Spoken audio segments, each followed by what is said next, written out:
আসসালামু আলাইকুম। আলহামদুলিল্লাহ আলহামদুলিল্লাহ আলহামদুলিল্লাহ আপনাদের সবার সহযোগিতায়, আসলে শুধুমাত্র যে আমাদের একার অংশগ্রহণে বা আমরা সবার অংশগ্রহণে হয়েছে এমন না, আপনাদের সবার সহযোগিতায় আমরা আজকে টোটাল এখানে কত প্যাকেট 150 প্যাকেট খাবার বা শুকনা খাবার অ্যারেঞ্জ করছি। এখন আমরা এগুলো নিয়ে আসছি হচ্ছে এখানে আমাদের লক্ষ্মীনারায়ণপুরের পরে কাঞ্চনপুর পর একটা গ্রাম আছে, সেটা হচ্ছে দেবীপুর।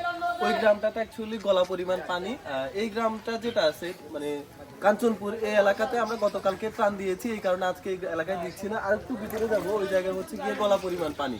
তো আজকে আমরা এই 150 প্যাকেট ত্রাণ ওইখানে নিয়ে যাচ্ছি। আপনাদের সবার সহযোগিতায় এই জিনিসটা সম্ভব হয়েছে।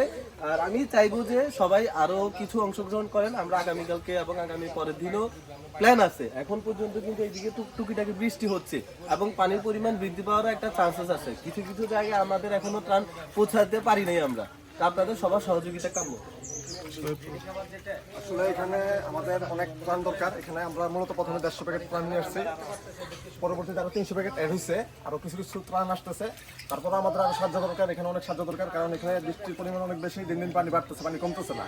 তারা যে শুধুমাত্র একদিন সার্ভাইভ করবে এরকম না, তাদেরকে এখন যে কদিন বৃষ্টি হচ্ছে বা পানি বৃদ্ধি পাচ্ছে ওই কদিন পর্যন্ত আমরা সাহায্য করতে হবে।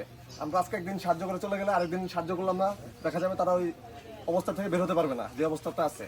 তো তাদেরকে এই অবস্থা থেকে আমরা যতদিন না বের করতে পারছি আমরা সাহায্য করে যাব।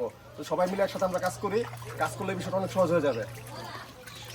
আলহামদুলিল্লাহ, এখানে যে গত কয়েকদিনে এখানে অনেকগুলো টিম এই পর্যন্ত চিনেছে, এখানে অনেকে এখানে ত্রাণ দিয়েছে, আশেপাশে কয়েকটা এলাকাতে ত্রাণ দেওয়া হয়েছে। কিন্তু আমরা আজকে যে জায়গায় যাব সেটা হলো দেবীনগর। দেবীনগরে এখানে একটা খাল পার হয়ে যাইতে হয়, যেখানে অনেকগুলা মানুষ যাইতে পারে না, ত্রাণ নিয়ে পৌঁছাইতে পারে না। এখানে অলরেডি 1000 উপরে ফ্যামিলি আমরা শুনেছি আছে। তো আমরা এখানে শুকনো খাবার নিয়ে যেতেছি, আলহামদুলিল্লাহ 150 ব্যাগ নিয়ে যাচ্ছি। তো এটা যথেষ্ট না, অবশ্যই এটা যথেষ্ট না। তো আমরা আপনাদের সহযোগিতায় এতটুকু করতে সমর্থ হয়েছি। আশা করি সামনের দিনে আরো অনেক মানুষ ওইদিকে যেতে পারবে, এবং কি বিশেষ করে যারাই ত্রাণ নিয়ে আসবে যেন দেবীনগরের ওই দিক দিয়ে মানুষজন যায়, এবং কি ওইখানে স্থানীয় মানুষদের সাথে যোগাযোগ করে যেন ওইখানে ত্রাণ পৌঁছায়। আর আমরা আশা করব যে এই যে ব্যাগ আছে, প্রত্যেকটা ব্যাগ 2 থেকে 3 দিনের বেশি না। এখানে অলরেডি বৃষ্টির পানি, এখানে অনেক বৃষ্টি হচ্ছে, এমনকি পানি বাড়তেছে। আর বিশেষ করে ফেনী থেকে অনেকগুলো পানি আসাতে এখানে পানির উচ্চতা দিনকে দিন বৃদ্ধি পাচ্ছে। আর এখানে অলরেডি গলা সমান পানি হয়ে গেছে, এবং কি অনেক মানুষ পানি বন্দি আছে, এবং কি পানি নামার মতো ব্যবস্থা খুব একটা নাই। আশা করব যে সামনের দিকে আরো অনেক বেশি ত্রাণ লাগবে, এবং কি আমরাও নিয়ে আসতে পারবো, আপনাদের সহযোগিতা করতে পারবো, এমনকি যে কেউ যদি আমাদেরকে সাহায্য করতে চায় আমরা তাদেরকে যেন পৌঁছে দিতে পারি।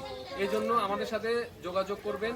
আপনারা যদি নিজ উদ্যোগেও করতে চান সেজন্য ওয়েলকাম, এবং কি আমাদের সহযোগিতা বা নিজেদের সহযোগিতায় আমরা যেন যতটুকু সম্ভব করতে পারি, এতে আমরা দেশ ও সমাজের মানুষের উপকারে আসতে পারবো। ধন্যবাদ। এখানে বৃষ্টির পরিমাণ অনেক বেশি, বৃষ্টির কারণে আমাদের কাজ করতে সমস্যা হচ্ছে। বৃষ্টি আমাদের বাধা সৃষ্টি করতেছে, এই প্রতিকূল পরিবেশে আসলে এই কাজটা গতিটা অনেক স্লো হয়ে যায়। এই জন্য আমরা আস্তে আস্তে কাজটা করতেছি, ওই গরমগুলো সামনের দিকে আগায় নিতে পারতেছি না।